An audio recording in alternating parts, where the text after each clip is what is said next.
Hello guys, welcome to my channel Devdas gaming. তো guys, একটা fresh and exciting video নিয়ে তোমাদের সকলকে স্বাগত জানাচ্ছি। তো গাইস, আজকে আমরা যে বিষয়ে কথা বলবো সেটা হলো আমাদের ফ্রি ফায়ারে মানে টক টাক টোকেনটা তোমরা কীভাবে কমপ্লিট করবে। তো গাইস, গিল্ডে যেখানে কাস্টম করবে সেখানে টক টাক কাউন্ট তো তোমরা কীভাবে কমপ্লিট করবে। তো গাইস, দেখতে পাচ্ছি আমাদের 468 হয়ে যাচ্ছে, তার মধ্যে আমি 400 করেছি। তো গাইস, তোমরা এই টক টাক কাউন্টটা কীভাবে কমপ্লিট করবে মাত্র 1 ঘন্টার মধ্যে। তো গাইস, চলো তোমাদেরকে বলবো এই টকটা কাউন্টটা তোমরা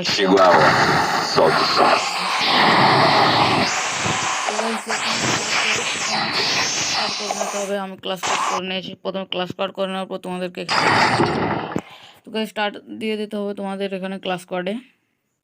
চলো আমার স্টার্ট হয়ে গেছে গাইস স্টার্ট। তো ক্লাস কার্ডে স্টার্ট করে দেওয়ার পর তোমাদেরকে এখানে ব্যাক করে নিতে হবে।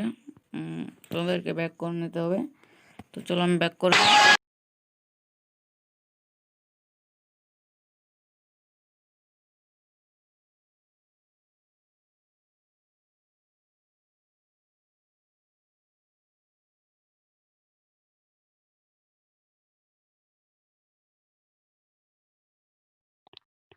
তো guys, আমার ব্যাক হয়ে গেছে এবং দেখেন এখানে গেলে টপ কাউন্টটা কত হয়েছে। তো গাইস দেখতে পাচ্ছ 408 হয়েছে, এখন 476। তো গাইস পার ম্যাচ তোমরা মানে প্রত্যেকটা ম্যাচ ব্যাক করলে তোমরা এখানে 8 করে পাবে এবং খুব সহজে তোমরা এখানে 1800 টক কাউন্ট কমপ্লিট করতে পারবে। তো এইভাবে গাইস তোমাদের 1 ঘন্টার মধ্যে গিল্ডের টক কাউন্টটা পূরণ হয়ে যাবে এবং তোমরা ফ্রিতে কাস্টম কার্ড পেয়ে যাবে। তো গাইস আজকের ভিডিওটা এইটুকুন। ভিডিওটা ভালো লাগলে লাইক শেয়ার অ্যান্ড সাবস্ক্রাইব, এবং চ্যানেলে নতুন হলে প্লিজ চ্যানেলে সাবস্ক্রাইব করে দাও, 500 টাকা বেল অল